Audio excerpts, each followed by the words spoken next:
Hey everybody, Hi everyone. Mr. and Mrs. Traveler here. It's gonna come back at this apartment for about 1 more week. Thank you so much for joining us today, ladies and gentlemen. And today we wanted to kind of go back in our roots of why we started Mr. Traveler, which is speaking to some of the new cruisers today. But I don't want you veteran cruisers to go, because I want you to, as we're going through this list, think about when you first went on your first cruise, and were you thinking about these questions that you ask, and maybe you're like, oh my goodness, I can't believe that. And then of course we'd love for you to comment in the comments below and maybe put some more questions that you might have, some questions or comments, and maybe we'll put it in a future video. If you can, make sure you give us a thumbs up. Make sure you slap that thumbs up button. That way we'll know that you love more videos like this. That's the only way we can tell, honey. Now, unless you comment down below and let us know that we like to engage with our subscribers. And if you're not a subscriber, welcome to our channel. I'm El Cosplay Miss Traveler. This is Mr. Traveler. Indeed. If you're ready to go on your next adventure as a first-time cruiser, which we were nervous when we first started, but now we hooked. 54 cruises later, here we are. Give us a call at 877-697-4470, or we can be reached at www.mr-traveler.com. This guy.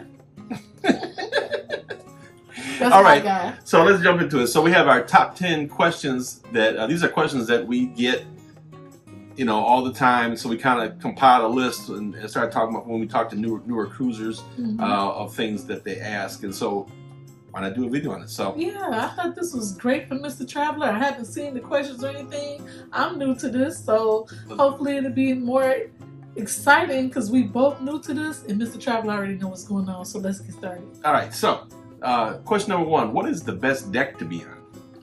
Yeah, what is the best deck to be? I don't even know that. And to be honest with you, that's a very personal choice. But some of the things to consider, and this is another question that we're going to get into later on, is, do you suffer from seasickness? That's a factor to consider. If you have mobility issues, that's going to be a factor for you to consider. If you want something nice and quiet, that's a factor. If you want to be closer to the action, that's a factor.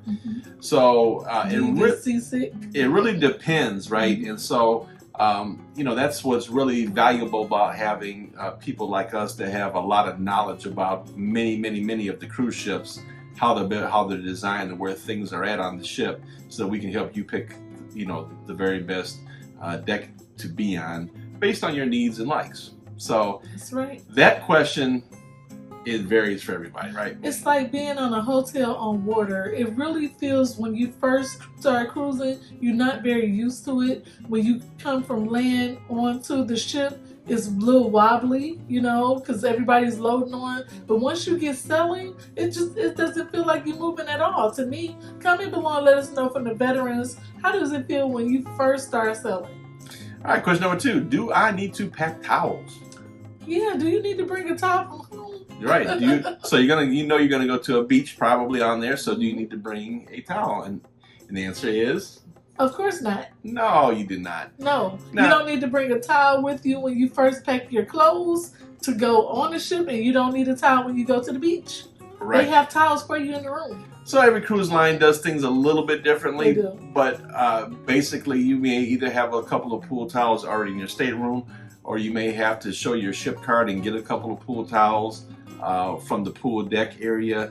Take those with you, and you make sure you turn them back in before you leave the cruise, so you don't get charged for the towels. Yeah. A lot of times you go to their private islands for the cruise lines, and they have towels on the islands as well.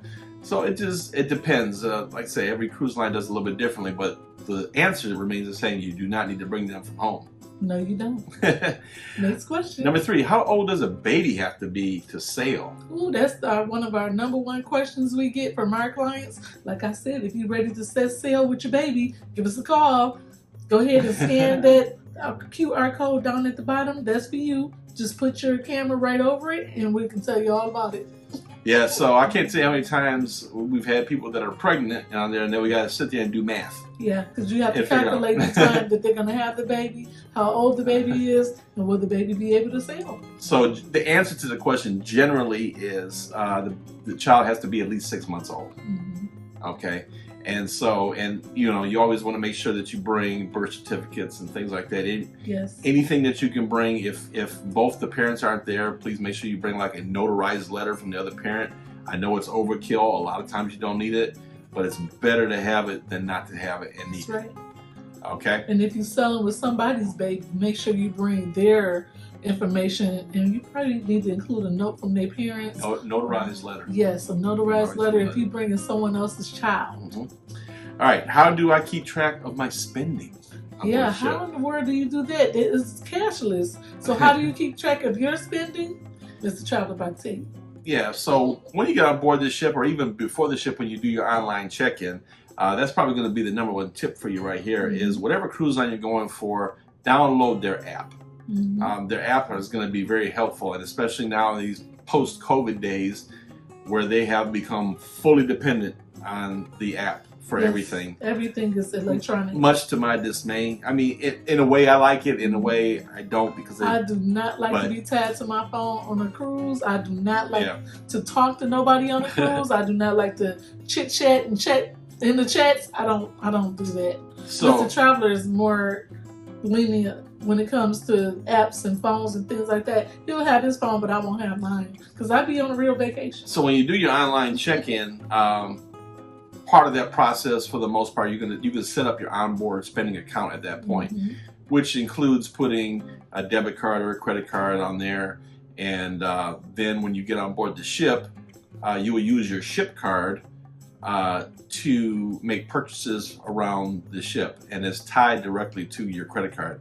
Alternatively, you can also give them cash at the front desk, so you can go on board the ship and maybe give them $500, and then you'll have that money that'll be tied to your card.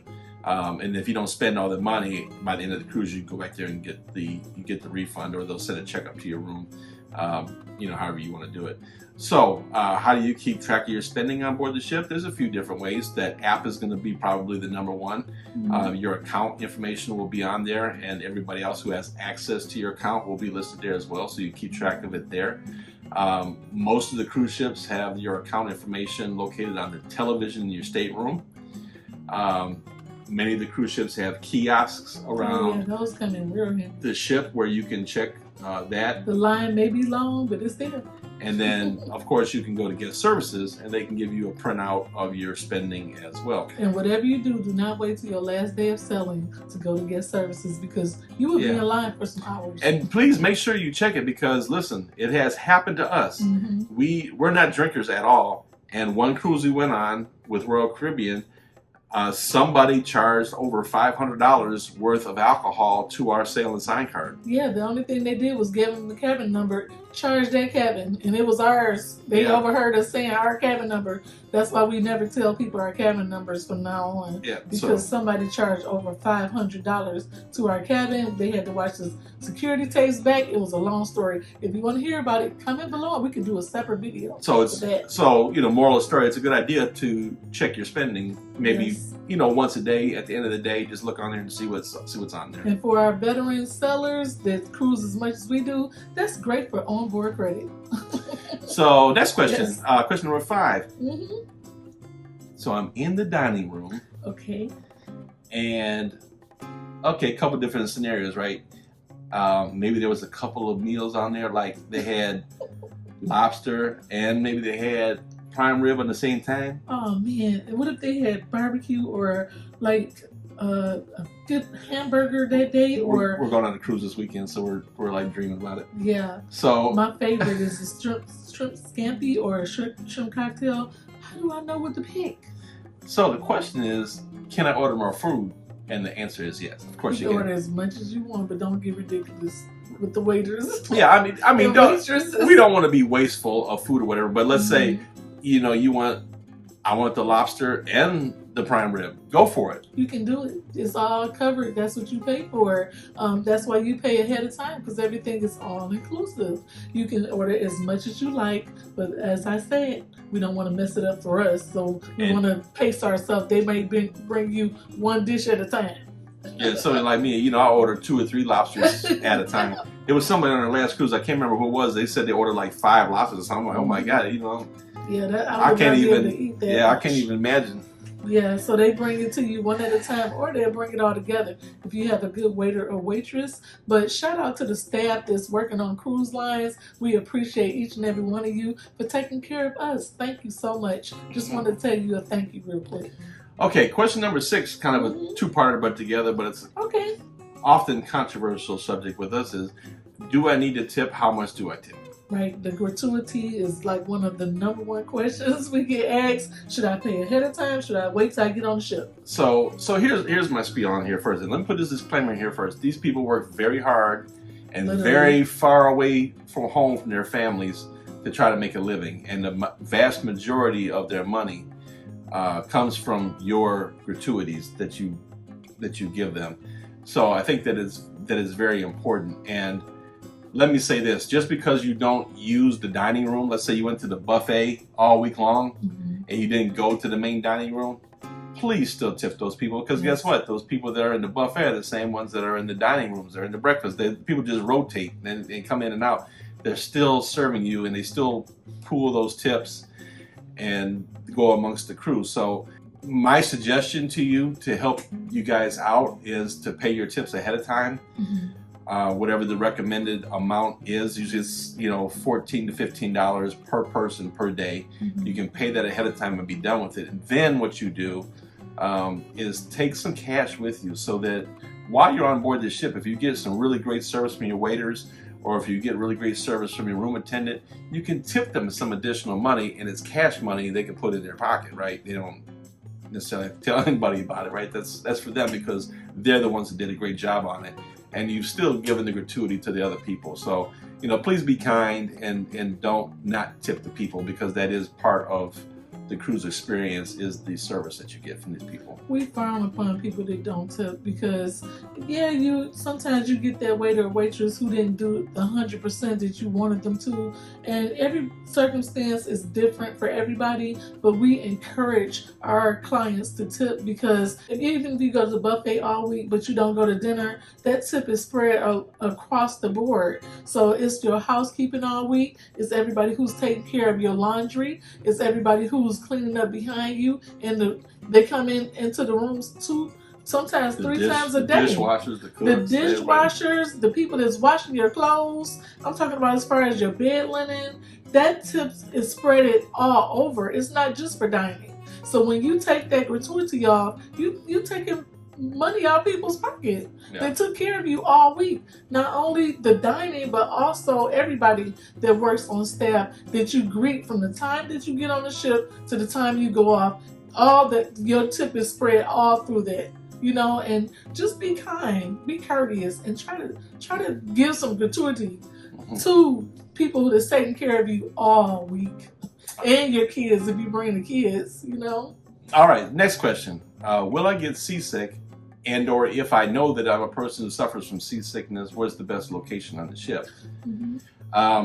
So this is our recommendation to people. So first of all, if you get things like motion sickness from being in a car or flying or vertigo or things like that, chances are that you may suffer from motion sickness on the cruise ship as well. Or seasickness. So if you're gonna do it, you want to try it out. Do a short cruise. Do a 3-day or 4-day cruise. Give it a shot. The number one tip for you here is to whatever seasickness remedy that you're going to use, whether it be the band or the patch or a pill, whatever the case may be, you make sure that you take it before you cruise. Don't wait to get on the ship and then take it. Like a day or two ahead of time. Yes, you want to take it ahead of time so that the medicine is already working when you get on board the ship. So that's the first tip for you right there.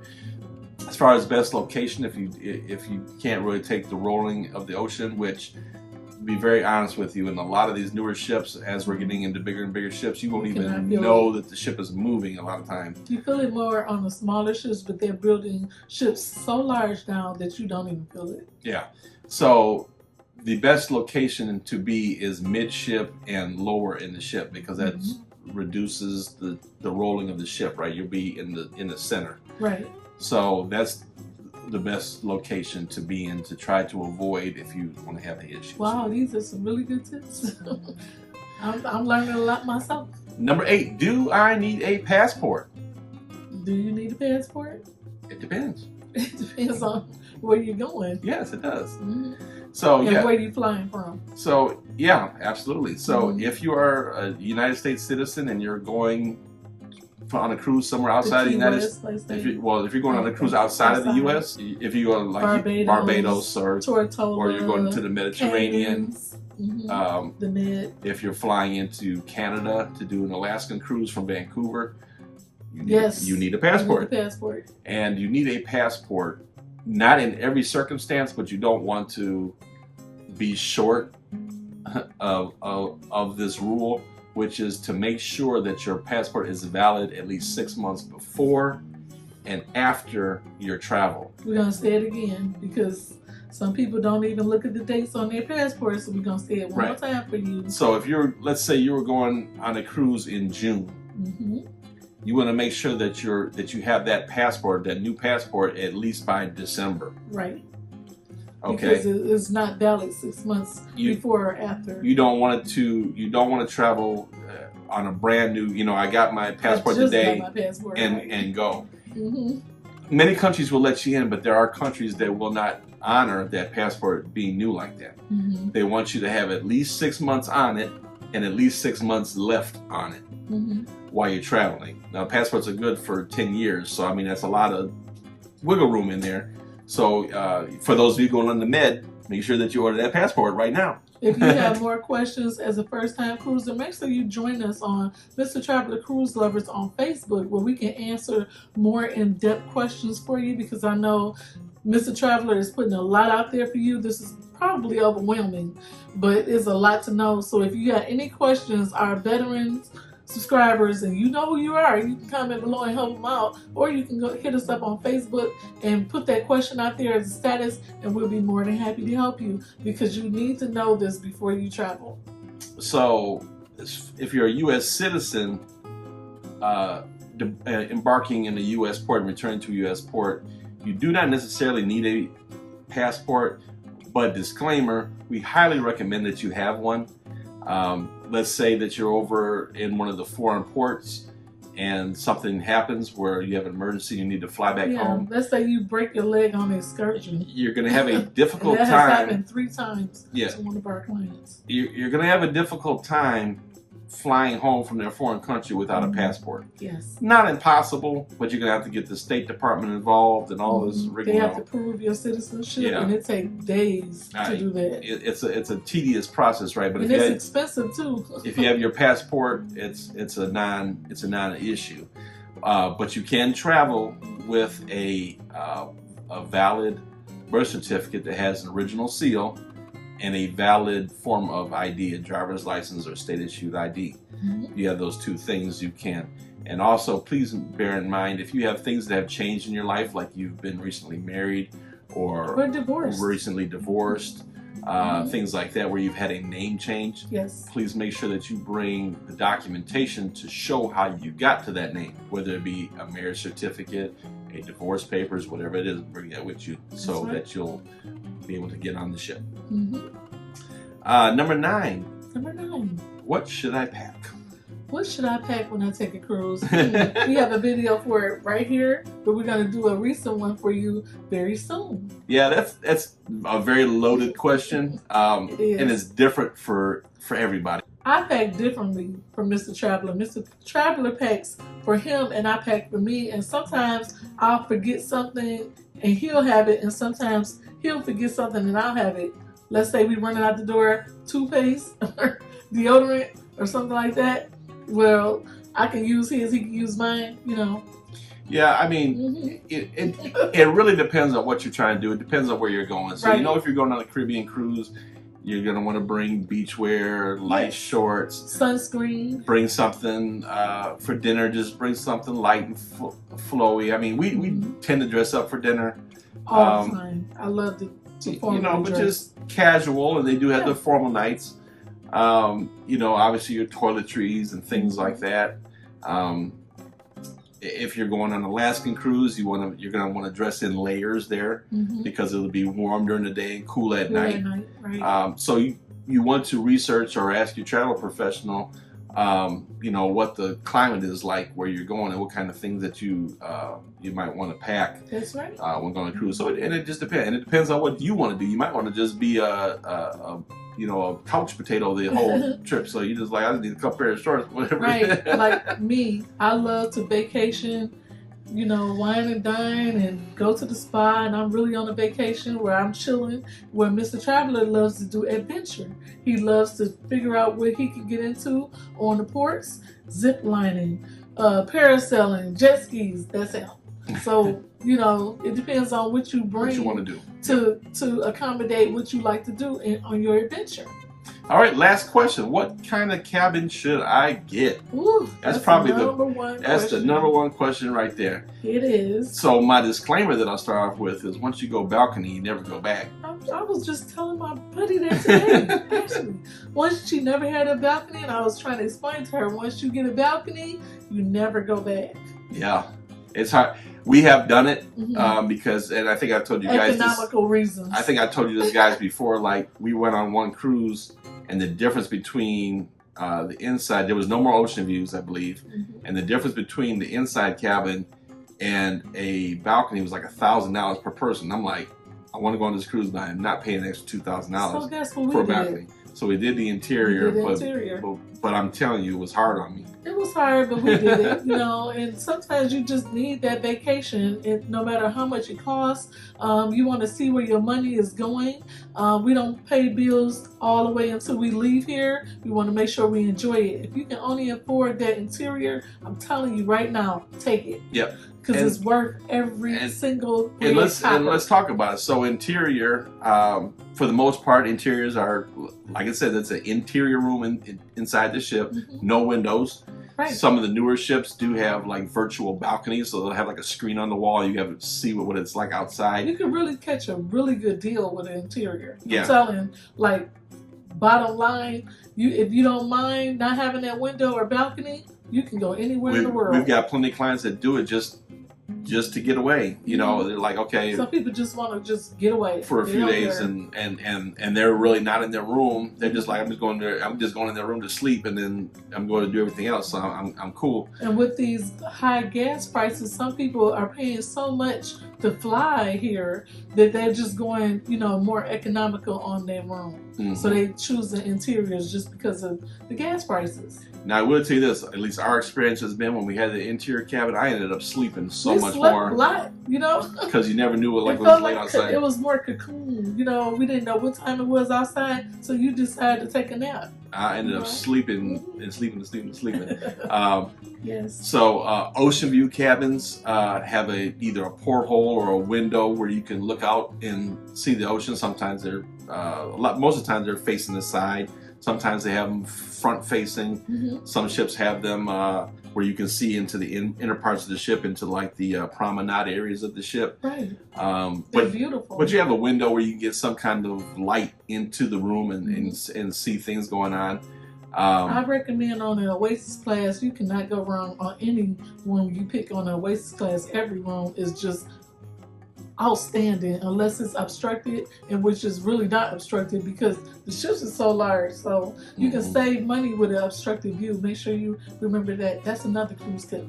One of the best category of ships to get an obstructed balcony on is the Odyssey class ship, or the Quantum class ships, excuse me, because what they consider, we'll be doing one for my birthday. What they consider a obstructed view is an obstructed view balcony is. The balcony is here, and you're looking over the top of the lifeboat. So the lifeboat's below the balcony, so it does not block your view at all of seeing out. It just it blocks your view from looking down. Yeah.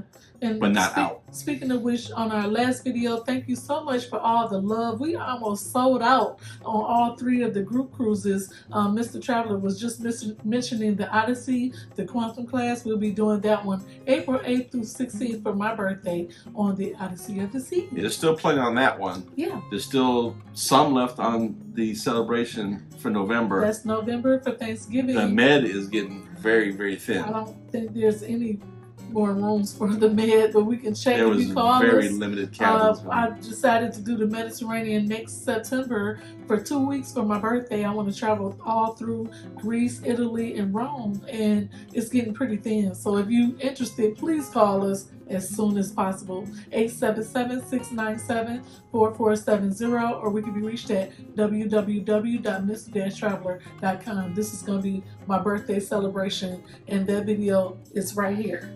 And so then you can go up to a balcony stateroom. Yes, those are our favorite. Yeah, we don't too much do suites or junior suites. So, once you go balcony, and like it says, you have your stateroom there, and then there's a door that goes out into a balcony, and they vary in size for the balconies, where you can actually get fresh air. Mm-hmm. Open it up, smell the sea breeze, hear the ocean crashing. Oh my goodness. Then of course there are junior suites, which are usually a little bit more of an amenity than the balconies, mm-hmm. and then suites, which the sky's the limit on some of these ships. You can fit all your family in there. yeah, I mean, it's crazy suites. That one suite. Yep. So, all right, everybody. So I thank you so much. Look forward to hearing the comments. Put down your questions down there. What do you think the top first-time cruiser questions are? Maybe we'll do another video and feature you and your comment on our next video. Comment below, please. Thank you so much for watching. We love the interaction with our subscribers. Our subscribers are the best. We OGs. We go back all the way to MySpace. We've been on 54 cruises. We are the original travelers on YouTube as a couple, and we started all this. So support us if you can. If this is your first time watching us, make sure you subscribe to our channel. We lit over here. All right, everybody. Life's short. Have fun. See the world. Bye, everybody. Bye, guys.